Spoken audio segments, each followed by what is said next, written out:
전에도 계셨고 또 지금도 계시고 장차 오실 그리스도 예수의 위대한 평안과 소망이 웰컴 홈, 웰컴 처치를 외치며 하나님의 마음을 담아 신앙생활하는 여기 계신 모든 분들에게 가득하기를 다시 한번 바라며 인사드립니다.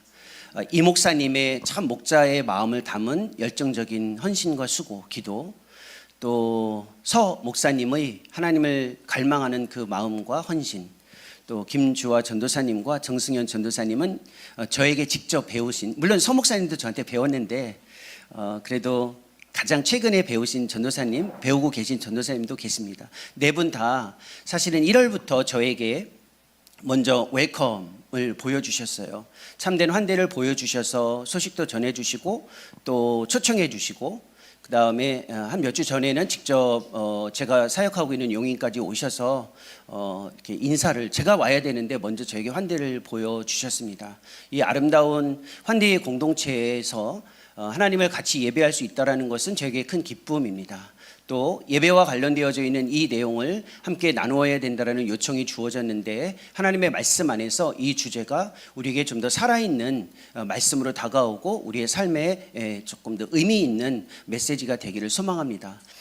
기독교 신앙에서 아주 중요한, 가장 중요한 핵심은 하나님과 우리 사이의 관계를 신실하게 구축하는 것입니다.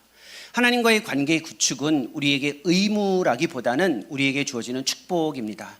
하나님께서 성경 전체를 통해서 사람들에게 제시한 세 가지 축복이 있습니다. 하나는 땅, 다른 하나는 자녀, 그리고 마지막 세 번째 축복은 하나님의 자녀가 되는 것. 우리는 하나님의 자녀로서 살 뿐만 아니라 하나님이 우리의 하나님이 되신다는 것입니다. 이 관계의 방식의 축복을 살아내는 것은 우리에게 있어서 어마어마한 은혜이지요. 이것은 선택의 문제가 아니라 우리에게 있어서는 굉장히 중요한 삶의 한 부분이자 피할 수 없는 한 영역입니다. 구원에 대한 개념을 명확하게 이해하면 이 하나님의 축복, 즉 하나님과의 관계 방식이 어떤 의미를 가지고 있는지 알 수 있습니다. 구원에 관한 질문, 우리는 이번 한 달 동안 Why 기독교라는, 물론 Why라고도 있고 Why라고도 있지만 뭐 괜찮습니다. 그렇죠? 우리는 영어가 네이티브가 아니기 때문에 Why이든 Why이든 괜찮습니다. 왜? 퀘스천 기독교, 이 시리즈를 다루고 있습니다. 지금쯤 되면 이 질문이 바뀌어야만 합니다. 왜냐하면 중간을 넘어섰기 때문이죠. Why라는 질문은 how, 어떻게라는 질문을 위해서 필요하기 때문에 그렇습니다. 기독교가 왜 우리에게 필요한지, 기독교의 가르침이 우리에게 무엇을 의미하는지는 어떻게 기독교의 신앙 안에 들어가야 할 것인지와 연결되어 있기 때문에 이제 오늘과 다음 주 주일날에는 어떻게와 관련되어져 있는 것이 why와 어떻게 연결되어져 있는지도 좀 더 구체적으로 생각해 볼 수 있을 것입니다. 구원, 신앙의 가장 중요한 핵심적인 이슈인데, 구원이 무엇이냐라는 이 갑작스러운 질문을 받았을 때 여러분들은 무엇이라고 답변하겠습니까? 질문이에요. 성경 요한복음 17장 3절에 보면 구원에 관한 아주 명백한 성경의 정의가 주어집니다. 요한복음 17장 3절에 보면 찾지 않으셔도 괜찮아요. 제가 다 설명해 드리고 성경을 이렇게 열어보실 필요도 없습니다. 제가 말씀드릴 때만 성경을 보시면 돼요. 요한복음 17장 3절에 보면 이런 표현이 있어요. 요한복음 17장 3절이에요.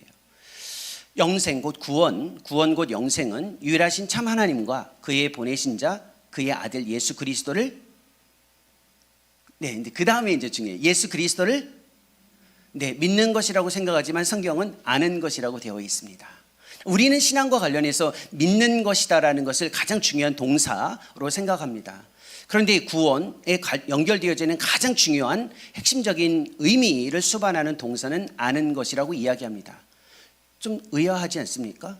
그럼 이렇게 질문할 수 있습니다. 나는 그리스도를 아는가입니다. 이 질문을 여러분에게 제시해 볼 수 있겠죠. 여러분은 그리스도를 알고 있습니까? 그리스도를 안다라는 것은 단순히 그리스도에 관한 지식을 아는 것은 아닙니다.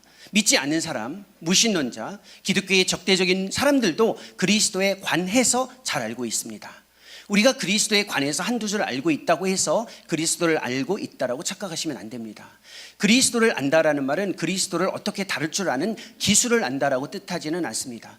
앞에 있는 형제가 이제 곧 군대에 가서 4주 동안 훈련을 받게 될 겁니다. 제일 중요한 훈련 중에 하나가 무엇이냐면 총을 사용하는 기술입니다. 총을 사용하는 기술처럼 이 기술적인 것을 마치 그리스도와 연결시키면 위험해집니다. 내가 그리스도를 아는데 이렇게 하면 그리스도가 움직이시더라. 마치 그리스도를 기계처럼 움직이는 방식으로 이해하시면 안 된다는 겁니다. 그럼 그리스도를 안다는 것은 무엇일까요? 그리스도를 안다는 것은 인격적으로 그리스도를 알고 있다라는 것입니다. 인격적으로 그리스도를 아는 것은 단번에 알 수 없고 오랜 시간과 과정, 노력이 필요합니다. 저는 결혼한 지 꽤 오래됐습니다. 얼마나 됐을 것 같으세요? 저는 학교에서 가르치는 사람이기 때문에 질문이 많습니다. 그러나 답을 기대하진 않으니까 너무 그렇게 크게 부담 가지실 필요는 없습니다. 질문만 들으시면 돼요. 결혼한 지 10년. 목사님은 저를 생각해서 제가 비교적 젊은 사람이다라고 생각하실 것 같은데 저 결혼한 지 29년 차에 이르렀습니다. 많은 사람들이 저의 외모를 보고 29년 차라고 이야기하면 고등학교 때 혹시 결혼하지 않았나? 라는 어줍지 않은 자만심, 또 이렇게 자부감을 제 스스로 가지고 있는데 실제로 1995년에 결혼을 했습니다. 그러니까 29년 차가 맞습니다. 저는 제 아내를 알고 있습니다. 하지만 제 아내를 여전히 모릅니다. 제 아내가 어떤 여성인지 어떤 사람인지 기침만 해도 무엇을 뜻하는지 저는 알고 있지만 날마다 때로는 무섭기도 하고 두렵기도 하고 무슨 생각을 가지고 있는지 여전히 알아가고 있습니다. 아마도 30년이 지나고 40년이 되고 하나님이 은혜를 주셔서 50년이 되는 시간까지 계속 제 아내랑 결혼의 관계를 유지하고 살아가는 동안 여전히 제 아내를 알아갈 것이고 여전히 아내를 모를 수도 있습니다. 그리스도를 안다라는 말은 인격적으로 알아가는 것입니다. 이 인격적으로 알아가는 것은 단번에 사건으로 끝나는 것이 아니라 끊임없는 과정으로 알아가는 것입니다. 결혼하신 분들, 배우자 잘 아시죠? 누구보다도 잘 알 겁니다. 하지만 여전히 모릅니다. 그리스도도 마찬가지입니다. 그리스도를 알고 있다라고 착각하시면 안 됩니다. 어느 누구보다도 잘 알고 있지만 그것이 마지막이 아니고 우리의 인생이 마지막으로 진행되는 모든 과정 동안 우리는 그리스도를 알아가고 있는 것입니다. 그리스도를 알아가는 과정에서 중요한 특징이 하나 있습니다. 이 그리스도와의 인격적 관계 안에서 그리스도가 주도권을 가지고 계시고 우리에게 다가오실 뿐만 아니라 우리의 이 공동체의 교회의 이름처럼 초청하시는 분이라는 겁니다. 주도권을 가지고 있을 뿐만 아니라 다가오셔서 초청하십니다. 그때 우리는 어떻게 해야 되죠? 반응하는 겁니다. 구원과 관련되어져 있는 그리스도를 인격적으로 알아가는 것, 하나님의 축복과 관련되어져 있는 하나님을, 즉 그리스도를 인격적으로 알아가는 것은 예배와 연결되어져 있습니다. 예배란 그리스도의 인격적인 관계 안에서 우리에게 다가오시는 하나님의 초청에 반응하는 과정과 방식을 뜻합니다. 단번에 사건으로 끝나지 않고 우리의 인생이 지속되는 동안 우리에게 다가오셔서 우리를 초청하시고 우리와의 관계를 위해 끊임없이 사랑을 베푸시는 그리스도 앞에 반응하는 것이 예배입니다. 오늘 우리가 읽은 이 본문은 여러분들이 읽어가시면서 약간 주저했을 만한 본문입니다. 너무나도 익숙한 본문이기 때문에 그렇습니다. 이 수가성 여인이, 즉 사마리아의 한 여인이 예수 그리스도를 만나며 우물가에서 예수님을 만났습니다. 그리고 남편의 문제를 이야기하다가 갑자기 예배의 주제로 넘어가 버립니다. 이 주제는 우리에게 익숙한 주제이고 익숙한 본문입니다. 이 목사님께서 또 우리가 영과 진리로 예배해야 된다라는 이 비교적 평범한 내용을 말씀해 주시겠지라고 생각할 수 있겠지만 그보다 훨씬 더 풍요로운 예배에 대한 진리, 예배에 대한 가르침이 이 본문에 주어져 있습니다. 이 본문은 단순히 한 부도덕한 사람이 회개해서 예수님을 믿고 하나님을 전하는 삶을 살아가야 된다는 것을 이야기하지 않습니다. 우리의 삶에서 물질적인 것을 다 저버리고 영적인 측면에만 하나님을 집중하는 것이 예배다라고 이야기하는 본문도 아닙니다. 이 본문은 우리의 삶의 모든 과정에서 우리에게 주도적으로 포괄적으로 다가오시는 그리스도 앞에 우리가 어떻게 반응해야 할지에 대해서 이야기해 주고 있습니다. 너무나도 친숙한 본문이니까 한번 이 본문 안에서 예배가 어떻게 우리의 삶에서 이루어져야 하는지를 좀 생각해 보도록 하겠습니다. 기독교 예배와 관련된 예수 그리스도의 다가오심에 반응하는 이 방식에서 가장 중요한 것은 그리스도께서 다가오시는 포괄성을 이해하는 것입니다. 그리스도께서 이 여인에게 어디로 다가오셨냐면 우물가로 다가왔습니다. 우물가는 어떤 곳인가요? 우물가는 우리의 삶에 있어서 반드시 피할 수 없는 삶의 자리입니다. 물 한 모금 마시지 않고 살아가실 수 있는 분 계신가요? 이것도 질문이에요. 그러나 여전히 답을 하지 않으셔도 괜찮습니다. 우물가는 우리의 삶에서 피할 수 없는 자리입니다. 물 한 모금 마시지 않고 살아갈 수 없는 사람은 없습니다. 여러분이 살아가다 보면 반드시 피할 수 없는 자리가 있습니다. 밥을 먹고, 그렇죠? 음료를 마시는 자리, 잠을 자는 자리, 씻는 자리, 아니면 출근해서 살아가야 하는 직장, 아니면 학교, 도서관, 아니면 나라의 부름을 받아 군에서 있어야 하는 그 자리는 피할 수 없는 자리입니다. 우물가와 같다라는 것입니다. 이 교회의 공동체의 모임은 여러분이 선택을 해서 왔을 수도 있습니다. 하지만 우물가는 피할 수 없는 자리입니다. 그곳에 먼저 가 계시고 그곳에서 다가오실 뿐만 아니라 그곳에서 주도적으로 우리를 초청하신다라는 겁니다. 그 자리에서 다가오시는 하나님을 경험해야만 예배가 무엇인지를 이해할 수 있다라는 겁니다. 그런데 예수님께서는 이 여인과 또 다른 문제를 이야기했죠. 남편의 배우자의 문제를 이야기했습니다. 관계의 영역도 중요하다라는 것입니다. 여러분의 삶의 자리에서 관계의 영역에 그리스도의 이 주되심, 그리스도의 다가오심을 인정하는 것. 많은 사람들이 외롭고 힘들게 지내고 있습니다. 단절과 상실을 경험하지만 그래도 우리는 누군가의 관계를 피할 수 없습니다. 결혼하신 분들은 배우자, 부모님, 자녀, 학교에서의 동료와 친구, 아니면 교수님이나 아니면 후배들, 선배들, 아니면 직장의 상사나 함께 만나야 할 사람들은 우리의 관계의 영역에서 굉장히 중요한 대상들인데 이들 안에서도 그리스도께서 관여하신다라는 겁니다. 질문하셨잖아요. 남편의 문제를 질문했다라는 말은 관계에 하나님이 관심을 갖고 계시다라는 겁니다. 뿐만 아니라 좁은 의미의 영적 실천으로서의 공동체의 예배처럼 이 여인의 예배의 문제도 이야기하고 있습니다. 포괄적인 모든 영역에서 그리스도께서 다가오신다라는 겁니다. 우리가 그리스도를 예배할 때의 중요한 출발점이 무엇이냐면 삶의 모든 영역에서 다가오시는 그리스도를 인정하고 반응하는 것입니다. 그것이 이루어질 때 공동체의 모임에서의 예배가 새로워질 수 있다라는 겁니다. 우리의 문제는 그리스도를 부인하는 게 아니에요. 그리스도를 거부하는 것도 아니에요.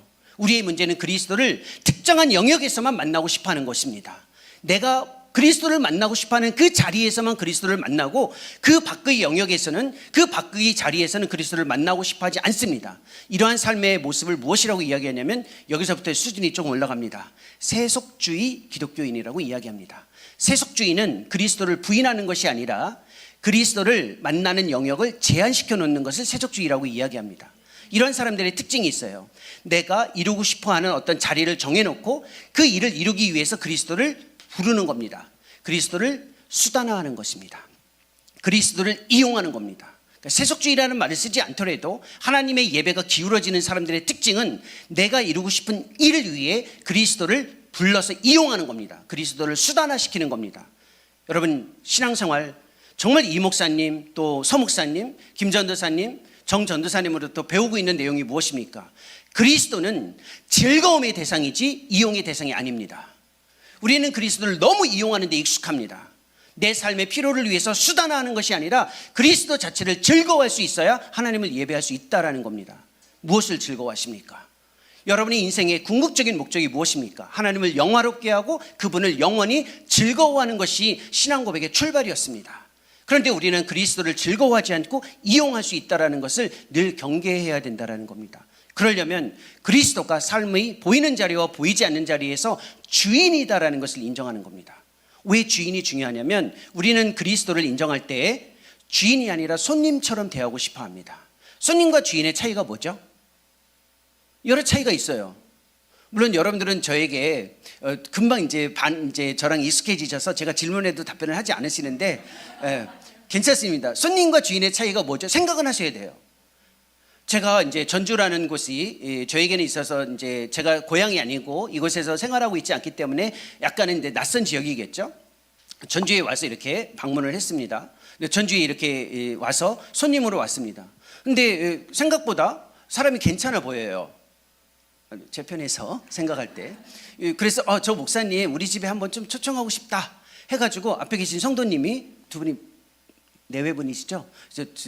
저 형제님이 여보 저 목사님 전주에 한번 오시면 우리가 집에 한번 모셔서 차라도 한번 대접하면 어떨까? 이렇게 이제 제안을 한 겁니다. 그래서 괜찮은 것 같아. 2024년 4월 한번 셋째 주 정도에 우리 교회 오셔서 그때 좀 말씀도 나누시고 되게 예배를 했는데 굉장히 좀 사귀고 싶다.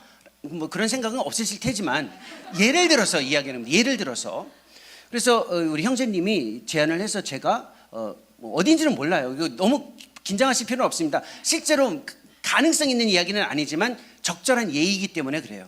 초청을 받아서 제가 집에 들어갔습니다. 무엇으로 간 거죠? 예, 맞아요. 이거 답변을 해주셨어요. 감사하게도. 손님으로 간 겁니다. 그래서 제가 너무 감사해서 혼자 갈 수가 없어서 이 목사님과 같이 갔습니다. 너무 낯설고 긴장도 돼서 제가 굉장히 내성적인 사람이거든요. 그래서 잘 이렇게 반응을 잘 못해요. 그래서 목사님이랑 같이 형제 자매님 댁에 이제 들어간 건데, 집사님 댁에 이제 갔어요. 근데 제가 가니까 목사님은 앉아 계신데 제가 집사님 집에 앉아서 제가 딱 가서 이제 기도를 하고 앉아 있는데 이제 음료를 대접해 주려고 할 때 제가 벌떡 일어나더니 집사님 댁 냉장고를 한번 열어보는 겁니다.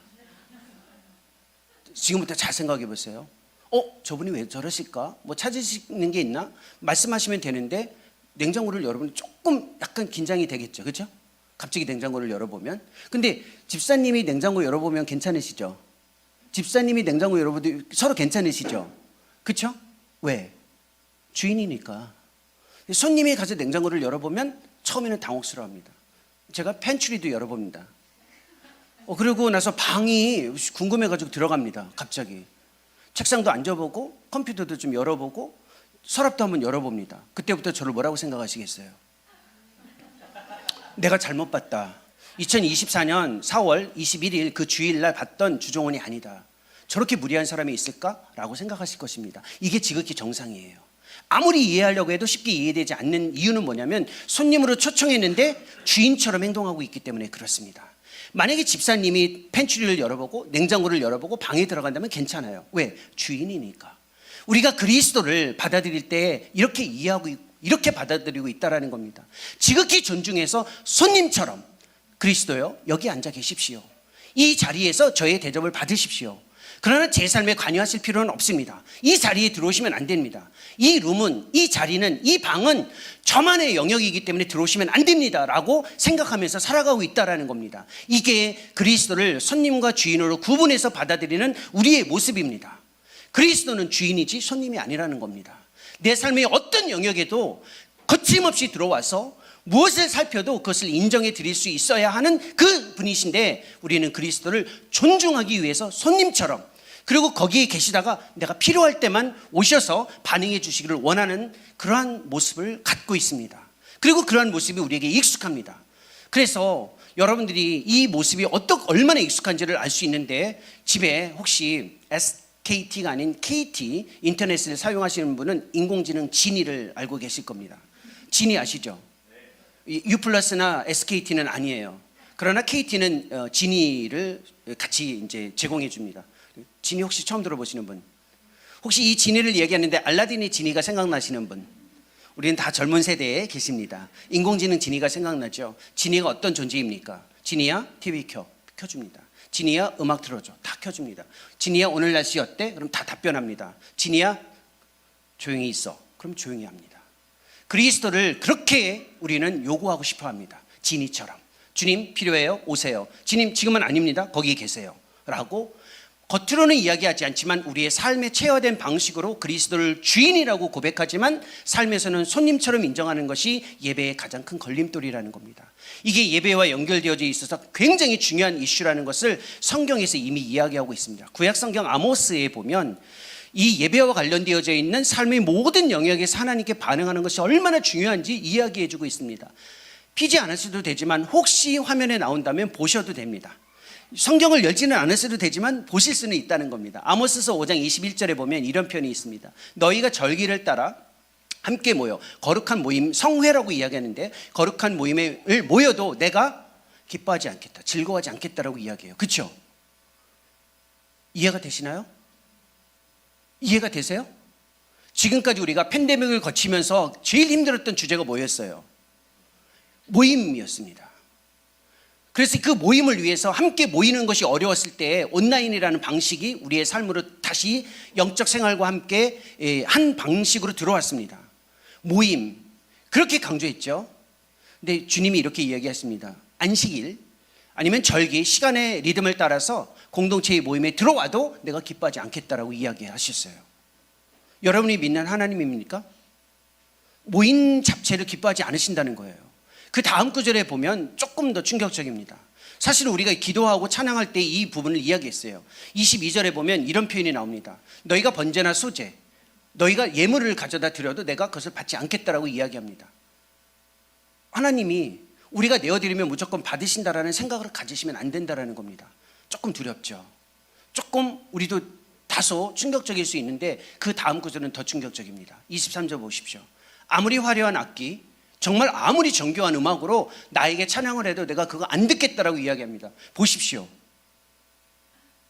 이 아주 정교한 악기, 전자드럼, 그리고 마이크, 앰프 시설을 사용해서 하나님을 간절히 찬양해도 듣지 않으시겠대요. 왜 그럴까요? 왜 그럴까요? 그게 필요 없어서 그럴까요? 그 다음 구절에 답이 있습니다. 정의와 공의를 물처럼 강처럼 흐르지 않게 했기 때문이라고 이야기합니다.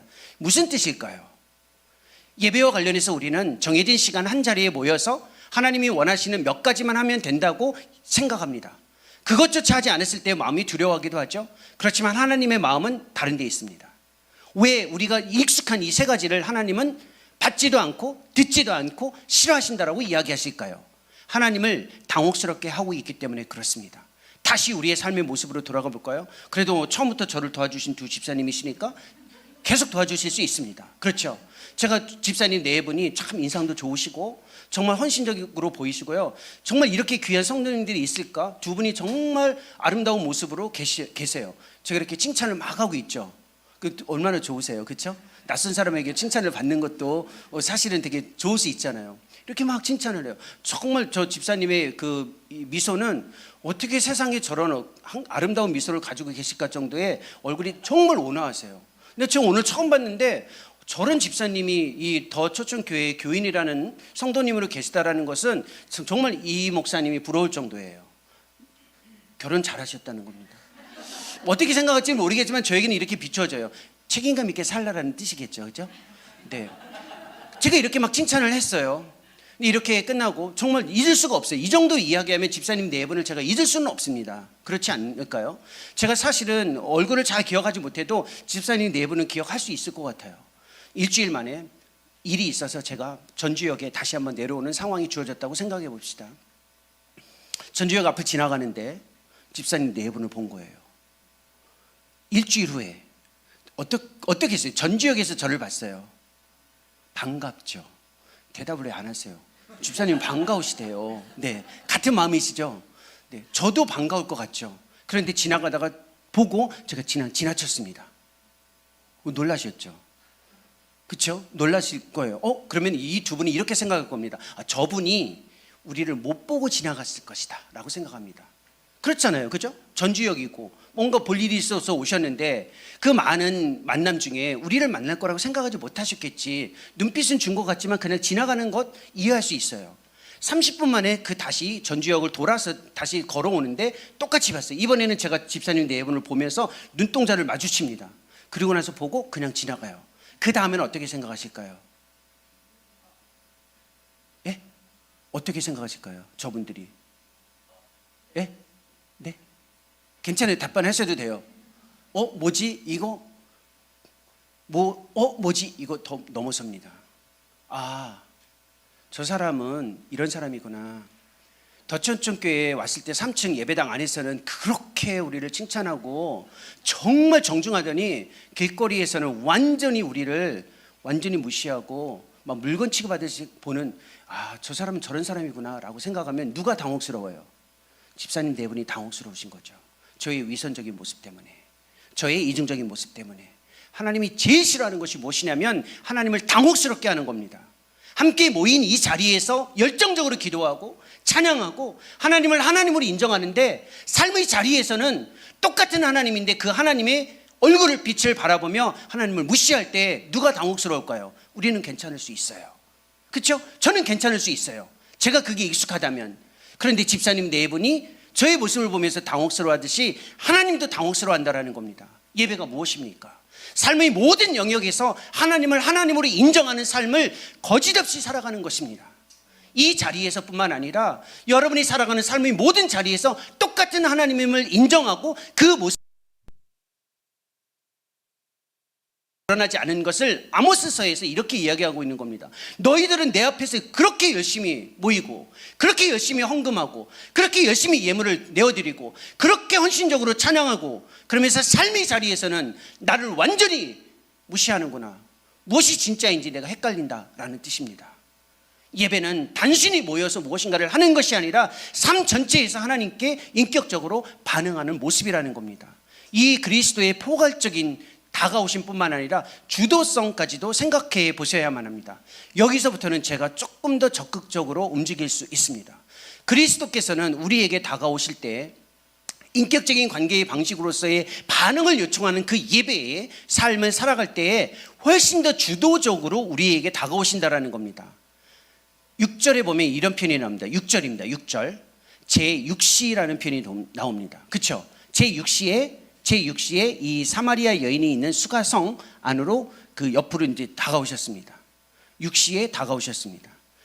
다가오신다라는 주도성 때문에 제가 지금 뭐 움직이고 있죠. 조금씩 다가가려고. 왜냐하면 마이크가 무선이고, 그리고 제가 얼마든지 다가갈 수 있다라는 겁니다. 이게 조금씩 다가오면 긴장이 돼요. 누가? 앞에 계신 분들이. 뒤에 계신 분들은 괜찮은데 앞에 계신 분, 저분이 말로만이 아니라 뭔가 행동으로도 뭔가 우리를 위협하는 분이구나 라고 부담을 가졌을 텐데, 부담 갖지 않으셔도 괜찮습니다. 다가가는 한계가 좀 있기 때문에 그렇거든요. 다가갈 수 있죠. 언제 다가오시냐면 6시에 다가오신다라는 겁니다. 여기서 말하는 6시는 두 가지 의미가 있습니다. 말 그대로 6시입니다. 이른 아침일 수도 있고요. 아니면 그 당시의 시간 계산법에 따라서 6시는 플러스 6 해서 6시로 해서 12시입니다. 공통점이 있어요. 그것이 정오의 12시이든 이른 아침의 6시이든 의미는 똑같습니다. 왜 그러냐면 사람들이 많이 움직이지 않는 시간이라는 겁니다. 가장 한가한 시간, 가장 슬로우하게 느껴지는 느슨하고 천천히 가는 시간입니다. 그리스도께서는 우리에게 다가오실 때 아주 천천히 가는 막연한 시간 안에서도 역사하신다라는 겁니다. 팬데믹 때 주인이셨습니다. 그때 하나님이 계셨을까? 그때 하나님이 일하셨을까? 일하셨습니다. 그런데 이것이 역사의 시간뿐만 아니라 개인의 시간에서도 마찬가지입니다. 인생을 살다 보면 우리 스스로에게 아주 느슨하게, 그러나 막연하게, 그리고 굉장히 천천히 가는 시간들이 있습니다. 왜 내 시간이 이렇게 천천히 갈까? 이 시간에는 아무런 의미도 보여지지 않는 그런 막연한 시간들이 있습니다. 살다 보면 그런 시간들이 주어집니다. 물론 학생들은 아직 그런 경험이 주어지지 않을 수도 있는데, 그런 시간을 느꼈다라면 은혜입니다. 사실 막연하게 주어지는 시간들이 좀 있어요. 여기에는 아무런 의미도 없는 것 같다. 빨리 나에게 무엇인가 하나님이 다가오는 시간이 있었으면 좋겠다. 하지만 막연한 시간에도 다가오신다는 겁니다. 6시에 이 여인에게 다가가셨어요. 여러분이 인생의 어떤 시간이 지금 여러분의 삶에 주어지고 있습니까? 막연한 시간, 애매한 시간, 의미 없이 주어지는 시간, 어쩔 수 없이 살아가야 하는 시간이라고 생각하지 마십시오. 군대가 있는 시간, 공부하는 시간, 잡을 구하는 시간, 무엇인가 생산적이지 못하는 그 시간도 그리스도께서 여러분에게 다가가신다라는 겁니다. 이게 시간의 은혜성을 받아들이는 히브리인들의 삶의 방식이었습니다.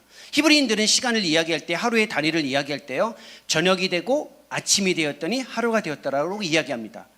아침이 되고 저녁이 되었더니 하루가 되었다라는 말을 이야기하지 않아요. 왜 히브리 사람들은 저녁을 시간의 출발로 생각할까요? 혹시 그런 거 궁금해 보신 적 있으세요? 예, 궁금해 보실 수 있겠죠. 그렇죠? 창세기에 보면 저녁이 되고 아침이 되었더니 하루가 되었더라요. 궁금하시죠? 그게 왜 그럴까요? 저녁은 어떤 시간이죠? 저녁은 깜깜한 저녁이에요. 말 그대로 잠자는 시간이에요. 쉬는 시간이에요. 그게 출발이에요. 왜 우리 편에서 아무것도 하지 않는 잠자는 시간이 출발일까요? 그 시간에 하나님이 일하고 계시다는 걸 인정하라는 겁니다.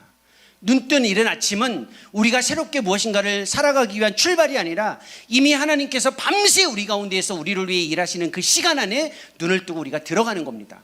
그 시간의 은혜에 참여하라는 겁니다. 하나님은 어떤 시간 안에서도 역사하고 계시다라는 거예요. 그게 제6시에 다가오시는 거예요. 예배 특정한 시간이 아니라 삶의 모든 시간 안에서 그리스도께 반응하는 겁니다. 그런데 9절에 보면 사마리아 여인에게 다가왔다라는 표현이 있어요. 예수님이 유대인이셨고 사마리아 여인에게 다가왔어요. 근데 유대인과 사마리아의 관계는 이미 들어서 알고 계시죠? 관계가 어때요? 안 좋아요. 안 좋을 정도가 아니야. 사실은 굉장히 이 멸시, 무시, 대적 아니면 대립했습니다. 그러니까 사마리아 사람들은 유대인에게 가지도 않았을 뿐만 아니라 유대인도 사마리아에게 가지 않았어요. 그래서 이런 표현이 있습니다. 유대인이 사마리아인들을 개처럼 취급했다 라는 표현이 있어요. 근데 이 말은 우리 시대에 맞지 않습니다. 우리 시대에 개처럼 취급했다라는 말은 반려동물처럼 취급했다라는 거예요. 그러니까 존중하고 사랑했다라는 뜻이에요. 그러니까 그 개라는 표현이 우리 시대하고는 맞지는 않는데, 굳이 말하자면 대립관계였습니다. 그러니까 유대인은 사마리아 안으로 들어가지 않았고 사마리아 사람들은 유대인 안으로 들어오지도 않았고 같이 접촉도 안 했어요. 그런데 사마리아인 이 여인에게 유대인인 예수님이 들어갔어요. 뭐 한 겁니까? 경계를 넘어섰다라는 겁니다. 그리스도께서 우리에게 다가오실 때는 경계를 넘어서서 다가오시는 겁니다. 그리스도께서 그 온전하신 삼위 하나님 안에 계셔도 되는데 왜 우리에게 다가오셨을까요? 경계를 넘어설 만큼 우리를 다가오시는 의지를 보여준 겁니다. 여기서 하나 우리가 생각해 볼 것이 있어요. 그리스도께서 다가가기 가장 어려운 사람이 누구라고 생각하세요? 답변하지 말고 생각해 보세요. 그리스도께서 다가가기 가장 어려운 대상. 저는 사실 내려갈 수도 있잖아요. 다가갈 수 있어요. 권사님, 집사님, 전사님께 제가 다가갈 수 있어요. 그렇죠? 긴장되죠. 저 사람이 나한테 오면 안 되는데 올 듯 말 듯 하는 것 같은데 너무 긴장하지 마십시오. 안 갑니다. 거기까지. 괜찮아요. 그러나 다가갈 수는 있다는 거예요. 그렇죠? 다가가려면 항상 경계를 넘어서야 돼요. 질문 다시 한번 생각해 보세요. 그리스도께서 다가오시기 가장 어려운 대상이 누구예요? 경계를 넘어서서 이 답을 알고 있으면 그리스도의 사랑 안에서 예배가 무엇인지를 알 수 있습니다. 우리는 그리스도께서 다가가기 가장 어려운 사람을 찾을 때 이런 생각을 합니다. 위선자, 뭐 거짓, 아니면 죄인, 아니면 우리 옆집에 있는 그 아저씨. 그 사람은 그리스도께서 다가가지 못할 거야. 이렇게 생각하는데 답은 하나예요. 나 자신입니다. 그리스도께서 다가가기 가장 어려운 대상이 누구냐면 나 자신이에요. 이 답을 고백할 수 있는 사람은 그리스도 앞에 바르게 예배할 수 있습니다. 내가 그리스도 편에서 다가오기 제일 어려운 대상이에요. 저는 압니다. 제가 어떤 사람인지. 저의 생각, 저의 욕망, 저의 삶의 방식이 제가 봐도 정말 그리스도께서 다가오실 만큼 정말 그렇게 온전한 사람이 아니다라는 것을 저는 정직하게 알고 있습니다. 그렇다면 누구에게도 다 다가갈 수 있어요. 이건 확신하십시오. 인간 주종훈에게 다가오실 수 있는 그리스도라면 모두에게 갈 수 있습니다. 여러분은 저보다 훨씬 더 나은 사람들이에요. 왜냐하면 저는 알고 있습니다. 제가 얼마나 연약하고 나약하고 추악하고 지저분한 사람인지 저는 알고 있습니다. 그런데 그 온전하신 그리스도께서 저에게 경계를 넘어서서 다가오셨어요. 누구에게나 갈 수 있다는 겁니다. 이 경계를 넘어서는 사랑이 누구에게 갔습니까? 여인에게 갔습니다. 우리가 왜 제가 의도적으로 5절부터 24절까지 읽었냐면 계속해서 반복되는 표현이 하나 있습니다. 여인에게라는 표현이 나옵니다. 왜 여인이라는 말을 요한이 의도적으로 계속해서 독자들에게, 즉 우리가 이 여인에게 주목하게 할까요? 여인은 그 당시의 문화에서 우리의 문화와는 다른 의미를 가지고 있습니다. 우리 시대는 인권이 아주 강조되는 사회이기 때문에 여인이 이미지가 그냥 한 인간으로서의 존엄성을 받아들이는 표현으로 수용합니다. 하지만 이 당시 요한이 성경을 기록했던 당시 여인은, 아이와 여인은요 물건처럼 취급했습니다. 우리하고는 다릅니다. 주변에 있었다라는 거예요. 중심에 있지 않고 주변에 있었다라는 거예요. 그런데 왜 주님이 중심이 아닌 주변에 있는 사람들에게 다가갔냐는 거예요. 예수님은 이 주변에 있는 여인에게 다가가지 않고 중심에 있는 사람들을 찾아서 다가가서 반응을 요청할 수도 있는데 왜 이 여인에게 갔느냐는 거예요. 예수님의 관심이 어디에 있는지를 보셔야 돼요. 예수님은 항상 중심보다는 주변에 관심이 많으세요. 왜 주변에 관심이 많은지 아세요? 예수님이 사용하실 때, 다가오실 때에 반응하기 훨씬 더 수월한 사람들은 중심에서 무엇인가를 할 수 있다라는 사람이 아니라 주변에서 스스로의 연약함을 고백하고 있는 사람들이 훨씬 더 적극적으로 하나님께 반응하기 때문에 그렇습니다. 우리는 너무 중심에 있고 싶어 해요. 많은 사람들이 있는 곳, 가장 중요한 곳, 중심에 있어야 하나님이 쓰신다라는 생각을 가져요. 아니에요. 그리스도에 다가오시면 항상 주변부터 출발합니다. 주변에 있는 자들이 훨씬 더 강력하게 주님의 일에 참여하고 예배할 수 있기 때문에 그래요. 사실은 제가 한국에서 신학대학원에서 학생들을 가르치기 전에 여러분들이 믿으실지 안 믿으실지 모르겠지만 사실이니까 염려하지 않으셔도 됩니다. 동아프리카 케냐에서 5년 반 동안, 우크라이나에서 3년 반 동안 선교사로 저희 식구들과 함께 지냈습니다. 그리고 10여 년 가까이 선교사로 지냈을 뿐만 아니라 지금도 매년 1월이면 방학 때마다 우크라이나 선교를 지속하고 있습니다. 제가 케냐 나이로비에서 그리고 우크라이나 키예프에서 지내면서 사역하고 섬기면서 정말 큰 은혜를 받았는데 그 중에 하나가 무엇이냐면 내 인생에서 주변에 있었던 아주 구석진 자리에 있었던 그 사람들을 하나님이 어떻게 바라보고 계시는지를 눈으로 확인할 수 있었다라는 겁니다. 거기에는 모든 사람들이 이렇게 고백합니다. 세상의 중심은 미국도 아니고 한국도 아니다. 하나님이 중심이다라고 다 고백합니다. 여러분의 삶의 중심이 어디에 있습니까? 전주가 중심입니까? 서울이 중심입니까? 아니면 부산이 중심입니까? 여러분이 있는 곳이 하나님이 중심이라면 어떤 곳이든 괜찮다라는 겁니다. 그리고 하나님은 그 자리에 중심성을 드러내시는 분입니다. 중심은 지역에 있는 것이 아니라 하나님에게 있다라는 겁니다. 그래서 여인에게 다가간 겁니다. 어처럼 여인처럼 살아가고 있는 우리의 삶의 자리에 그리스도의 중심성을 인정하는 것이 예배의 출발이라는 겁니다. 또 하나 중요한 것이 있어요. 이 여인의 이름을 아시는 분? 이 여인의 이름을 아시는 분? 네? 맞아요. 권사님, 집사님? 예, 집사님의 답이 맞아요. 이 이름을 어느 누구도 알 수 없어요. 이 여인의 이름을 아시는 분? 없어요. 지난 2000년 동안 요한복음 4장의 이 내용을 하나님의 말씀으로 받아들이던 모든 사람들은 이 답을 찾지 못했습니다. 그런데 그게 성경의 진리예요. 요한복음 3장에 보면 니고데모라는 이름을 가진 사람이 나오는데 4장에는 이름이 없는 이 여인이 나와요. 이름이 없는 여인에게 다가가신다라는 겁니다. 우리는 이름을 가져야, 어떤 자리에 있어야, 반드시 내가 누구인지를 드러낼 수 있는 정체성이 선명해야 그리스도께서 다가오고 그렇게 하나님을 예배할 때 기쁨이 주어질 수 있다라고 착각을 합니다. 이름이 없어도 괜찮아요. 이름이 없어도 괜찮아요. 이름이 있는 자들에게 가는 것이 아니라 이름이 없는 자들에게도 그리스도는 한결같이 다가가신다라는 겁니다. 제가 케냐에서 있을 때 일주일에 한 번씩 저희 아이들과 함께 고아원에 봉사를 갔습니다. 어마어마하게 많은 아이들, 그 아이들에게는요 등록된 이름이 없습니다. 그 많은 고아들을 보면 정말 안타까운 것 중에 하나가 여권, 즉 등록된 이름이 없어요. 그런데 불려지는 이름이 있거든요. 그때 제가 본 곳이 하나 있습니다. 등록된 이름이 없지만 그 아이들의 눈빛과 모습에는 그리스도께서 바라보시는 위대한 사랑이 그 안에 스며져 있었다라는 겁니다. 우리의 삶도 마찬가지예요. 내가 이름을 가져야, 어떤 자리에 있어야 그리스도께서 오실 수 있다라는 생각으로부터 자유할 수 있어야 돼요. 7절과 9절에 보면 이런 표현도 있습니다. 예수 그리스도께서 여인에게 다가갔습니다. 그렇죠? 여인이 예수님께 간 게 아니에요. 이게 무엇을 뜻하는 걸까요? 주도성을 명확하게 기억하라는 겁니다. 니고데모처럼 예수님을 찾아간 사람에게도 예수님은 만나주지만 예수님은 찾아가지 않는 자에게도 다가가셔서 만나신다라는 겁니다. 왜 다가가실까요? 사실은 주저할 수 있잖아요. 다가가는 거. 왜 근데 예수님은 다가가실까요? 왜 다가가신다고 생각하세요? 다가갈 수 있는 사람이 많은데 이름이 없는 한 여인에게 왜 다가갔을까요? 그 대상을 대체 불가의 존재로 존중하기 때문에 그렇습니다. 여러분에게 다가가는 이유가 있어요. 이런 생각 가질 수 있죠. 예수님, 제가 아니고 저 옆에 있는 저 사람한테 가도 되잖아요. 저 사람이 좀 더 멋지지 않습니까? 저 사람이 좀 더 헌신적이지 않습니까? 왜 저에게 오시나요? 근데 스스로를 그렇게 단정하시면 안 돼요. 스스로를 가두지 마세요.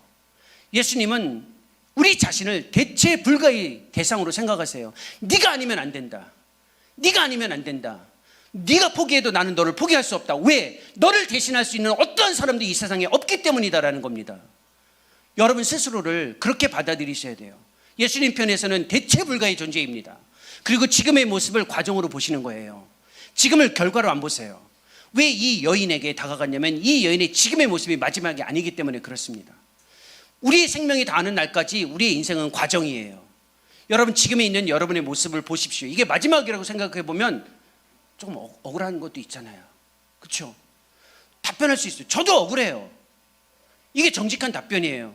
근데 예수님은 지금이 마지막이 아니에요. 우리를 다 과정으로 보고 계세요. 인생을 과정으로 보는 것이 예배에 있어서 굉장히 중요한 동력이 됩니다. 제가 미국에서 공부할 때 좋은 선생님을 만났어요. 그래서 학교에서 가르칠 때마다 학생들에게도 간혹 이야기합니다. 저희 지도 교수님이 정말로 좋으신 분이세요. 근데 저희 지도 교수님이 저희 학교에서 가르치실 때 저희 학교 교수로 취임을 하실 때 학교에 와서 가르치다 보면요, 한 1, 2년 정도 지난 다음에 어떤 최어, 오늘날 우리 한국의 대학으로 말하면 일종의 이제 학과 주임 정도 되는 겁니다. 주임 교수로 취임을 할 때 취임식을 합니다. 그때 친구들을 좀 초청을 할 수 있어요. 본인이 학교에서 비용을 대줍니다. 근데 제가 저의 전공이 뭔지 들으셨죠 아까? 예배학이에요. 기독교 예배를 전공하는데 유명한 사람들이 좀 있습니다. 그건 전공하는 사람들만 아는 거니까 중요하지 않으니까, 그죠? 진짜 유명한 교수님이 저희 학교 제 교수님이 아니고 다른 한 분이 계세요. 근데 그 교수님이 오셨어요. 제 지도 교수님이랑 친구예요. 제 이야기가 지금 어떻게 가는지 아시겠죠? 저희 교수님의 취임식에 저희 교수님의 친구가 초청을 받아서 왔습니다. 그런데 저희 지도 교수님의 친구는 예배학에서는 제일 유명한 사람이에요. 그분이 와서 한 말을 지금도 제가 잊을 수가 없어요. 궁금하시죠? 그분이 이렇게 이야기했습니다. 저는 제 지도 교수님을 존중하지만 예배학으로는 그분을 더 존중해요. 사실 학문적으로는. 근데 학문적으로 존중하신 그분이 딱 이렇게 이야기한 겁니다. 제 지도 교수님 이름은 타드예요. TODD, 타드. 타드가 15년 전 같이 공부했거든요. 그분 둘이 박사과정을. 15년 전에 박사과정으로 예배학을 공부할 때 15년 후에 이렇게 좋은 학교에서 이런 자리에서 교수를 할 거라고 생각한 사람은 아무도 없었다. 그걸 이야기했어요. 대놓고 이야기했어요. 저희 지도 교수님이 인정하시더라고요. 15년 전에 저희 지도 교수님은 그저 평범할 뿐만 아니라 누구도 주목하지 않는 그런 학생이었어요. 15년 후에는 누구도 부러워할 자리에 와서 그 자리에서 교수를 하고 있는 거예요. 여러분의 인생 지금을 과정으로 보셔야 돼요. 내가 왜 이렇게 있을까? 이 모습이 끝이 아니에요. 여러분 자신뿐만 아니라 여러분의 자녀, 여러분의 주변에 있는 동료들도 그렇게 보셔야 돼요. 과정으로 보셔야 돼요. 이 인생이, 이 형제가, 이 자매가 1년 후에 2년 후에 어느 위치에서 어떻게 하나님의 일을 하고 있을지 몰라요. 그걸 인정해 주는 거예요. 그걸 누가 인정해 주냐면 그리스도께서 인정해 주셨어요. 그리고 거기에 반응하라는 거예요. 이게 예배예요. 내 인생을 과정으로 받아들이고 존중해 주신 그리스도께 반응하라는 거죠. 그러나 여기서 끝나지는 않습니다. 하나 더 중요한 이슈가 있어요. 여기서 마무리되었으면 그리스도의 주도적인 다가오심에 반응하는 것이 예배다라고 단정할 수 있는데 하나 더 있습니다. 그 유명한 내용이 16절부터 전개되는 겁니다. 예수님이 느닷없이 이렇게 다가오셔서 얘기를 하는 겁니다. 남편을 데려와라. 남편이 없다라고 이야기하죠. 유명한 내용이에요. 그리고 나서 18절에 이런 표현이 있습니다. 남편 5 있었는데 네 남편 아니었고 지금 있는 자도 네 남편이 아니다. 여기서 이제 진짜 중요한 질문이 들어갑니다. 이 질문은 진짜 생각해 보셔야 돼요. 자, 남편 5이 있었는데 그도 진짜 남편들이 아니었고 지금 있는 자도 남편이 아니다. 이 여인은 어떤 여인이에요? 그러면 이건 질문. 이 여인은 어떤 여인이에요? 한번 생각해 보세요. 집사님, 저를 그렇게 보시면 안 되고 생각을 하셔야 돼요. 생각을 하시는 거죠. 차마 말하기가 좀 주저서 생각은 하는데 좀 그런 거죠. 이 여인은 어떤 여인이신가요? 여러분 10수년 이상 아니면 어려서부터 신앙생활 하셨던 분들, 비교적 최근에 예수님을 믿었지만 이 수가성 여인에 대한 이야기를 들으셨던 분, 어떤 식으로 들으셨던 분들, 이 여인은 여러분의 생각 속에, 여러분의 가슴 속에 어떤 여인으로 지금 기억되고 계시고 남아있으신가요? 많은 사람들이 이 여인을 부도덕한 여인으로 보고 있습니다. 어떻게 인생을 이렇게 살아갈 수 있을까? 이게 인생이, 인간이 이렇게, 이게 마땅한가? 이게 가능한가? 어떻게 삶을 이렇게 살까라고 생각하죠. 그런데 이 여인은 부도덕한 여인이 아닙니다. 잘 보셔야 돼요. 이 여인은 우리가 생각하는 것처럼 정말 문란한 여인도 아니고 부도덕한 여인도 아니에요. 왜 그런지 아세요? 그 당시에 결혼과 관련된 중요한 하나의 관습이 하나 있습니다. 문화를 이해하셔야 돼요. 그 당시는 오늘날처럼 결혼이 남녀의 동의와 합의에 의해서 이루어지지 않았습니다. 결혼은 무조건 그 당시입니다. 우리 시대가 아니에요. 남성이 결혼과 관련된 모든 권한을 가지고 있었습니다. 그러니까 남성이 결혼을 하자, 결혼을 해야 된다고 요청하면 여성은 거기에 따라갈 수밖에 없는 사회였어요. 이 여인은 결혼과 관련해서 어떠한 주도적 결정도 선택도 하지 않았어요. 살다 보니 희생되고, 살다 보니 수치를 경험하고, 살다 보니 고립되고, 살다 보니 상처와 아픔을 경험하는 여인이에요. 단 한 번도 이 여인은 스스로 잘못된 관계에 빠져서 부도덕하게 살았던 그런 여인이 아니라는 겁니다. 그걸 어떻게 할 수 있어요? 4장 19절의 고백을 보면 알 수 있습니다. 예수님이 그런 고백을 했을 때 이 여인이 진짜 부도덕했다면 4장 19절과 같은 답변을 할 수가 없어요. 이렇게 답변해야겠죠. 잘못했습니다. 죄의 죄를 고백합니다라고 하는데 4장 19절에 보면 그렇지 않습니다. 뭐라고 답변했습니까? 4장 19절 보세요. 당신은 선지자로서이다라고 답변했어요. 무슨 답변입니까? 선지자예요. 당신은 다른 모든 사람들이 나를 몰라도 내 마음을 알고 있고 내 마음에 무엇이 있는지를 알고 계신 위대한 선지자라고 고백했습니다. 이 여인은 어떤 여인이에요? 그 수치, 상처, 고립, 단절 속에서도 마음속에서 하나님을 향한 갈망을 가지고 있었던 여인이에요. 이 여인의 위대함은 어떤 모습이냐면 마음속에서 어떠한 것도 자기 스스로를 건드릴 수 없는 마음의 내면에서 하나님을 향한 갈망을 가지고 있었던 여인이에요. 위대한 여인이라는 겁니다. 이 여인을 오해하시면 안 돼요. 이 여인은 다른 사람들이 모든 것을 건드려도 건드릴 수 없는 하나의 영역, 마음속에 있는 하나님을 향한 갈망을 가지고 있었던 여인이에요. 우리가 그런 시대를 살아가고 있지 않습니까? 그리스도인이기 때문에 아무런 죄도 짓지 않았는데, 아무런 잘못도 하지 않았는데 우리를 수치로 몰고 있어요. 우리가 예수님을 따르고 있다는 이유만으로 직장에서, 이웃에서, 주변에 있는 사람들이 우리를 향해서 시선을 좋게 바라보고 있지 않습니다. 그저 주님을 믿고 따르고 있는 그것 때문에. 그런데 여러분, 세상에 있는 모든 사람들이 여러분을 건드려도 건드리지 못하는 하나가 있어요. 그게 여러분의 마음속에 있는 갈망입니다. 이 갈망은 누구도 건드릴 수 없어요. 여기서 질문이 있습니다. 진짜 예배자가 되려면 여러분의 마음속에서 갈망하는 것이 무엇입니까? 이렇게 답변하시면 안 돼요. 목사님, 저 갈망하는 게 없습니다. 너무나도 지치고 힘들어서 갈망 자체를 하지 않습니다. 거짓이에요. 거짓이라는 겁니다. 갈망하는 게 없는 게 아니라 갈망의 대상을 기울어지게 오랫동안 다른 것을 갈망했기 때문에 갈망이 없는 것처럼 느껴지는 거예요. 하나님이 아닌 다른 것을 오랫동안 갈망했기 때문에 갈망하고 있지 않는 것처럼 느껴지는 것이지 갈망이 없는 것이 아니에요. 인간은 끊임없이 갈망할 수밖에 없어요. 그게 기울어진 갈망에 익숙하다 보니 갈망이 없는 것처럼 느껴지는 거예요. 내면을 확인하세요. 내가 진짜 갈망하는 대상이 무엇인지. 그것이 하나님이어야 된다는 거예요. 우리는 우리 주변에, 우리 사회가 우리에게 요구하는 갈망의 노예로 살아가고 있습니다. 내가 갈망하는 것을 하나님께로 정말 마음에 두지 않으면, 이 여인처럼 그렇게 두지 않으면 주변에서 우리에게 요구하는 갈망에 사로잡혀서 살아가요. 제가 한국에 온 지 4년이 채 되지 않았습니다. 물론 한국 사람이에요. 30대 초반에 유학을 갔다가 그 다음에 선교지에 갔다가 2020년 코로나 때 한국에 들어왔습니다. 그때 나이가 만으로 48세였어요. 그럼 지금 나이는 52세라는 거예요. 48세 한국에 들어왔습니다. 주변에 있는 모든 사람들이 저에게 이야기했습니다. 야, 너는 나이 40대 후반에 집 한 채도 없는 사람이냐? 대한민국에서 살아가려면 그거는 아니다. 그때 제가 그 소리를 듣고 어마어마하게 힘들었습니다.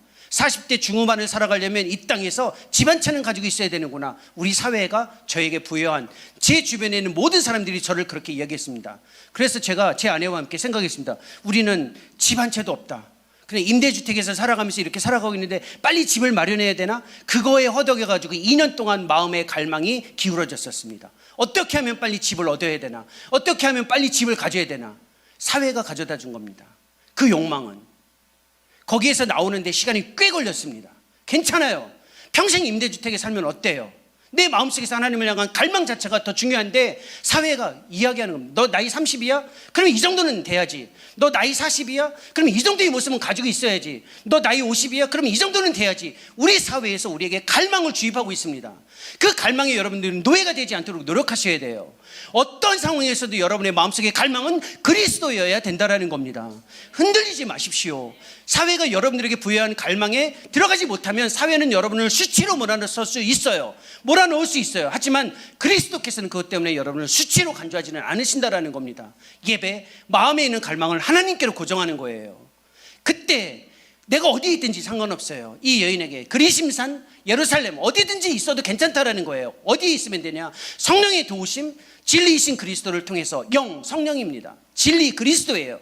삼위 하나님 안에 있으면 참된 예배자로 살아갈 수 있다는 겁니다. 내가 좀 괜찮다고 해서, 내가 좀 모자란다고 해서 기울어지지 마십시오. 마음에 참된 그 갈망을 하나님을 향해서 지향하는 그러한 삶을 살아갔으면 좋겠습니다. 여러분의 예배, 단순히 모여서 무엇인가 하나님을 향해서 아름답게 고백하는 기도와 음악, 찬양, 빠짐없이 하나님께 헌신하고 무엇인가를 희생하고 노력하는 것 중요합니다. 그러나 그 모든 것들을 지배하고 있는, 우리에게 다가오시는, 삶의 모든 영역에 다가오시는 그리스도의 그 주도적인 사랑 앞에 신실하게 반응하는 것이 모든 예배를 결정하는 중심입니다. 우리 이 시간 함께 마음을 모아서 한번 기도했으면 좋겠습니다. 여러분, 기도 정말 잘하고 또 하나님께 고백하시면서 반응하고 계시지 않습니까? 여러분의 마음속에서 갈망하는 것이 무엇입니까? 여러분의 삶의 모든 영역에서 그리스도를 주인으로 인정하고 계십니까?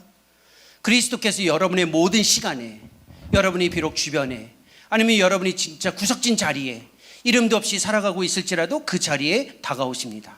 그리스도 예수의 다가오심 앞에 마음의 갈망을 하나님께로 두며 신실하게 살아가겠다라고 고백하면서 이 시간 우리 같이 우리의 예배의 출발처럼 주여 한번 부르고 같이 한 목소리로 기도하도록 하겠습니다.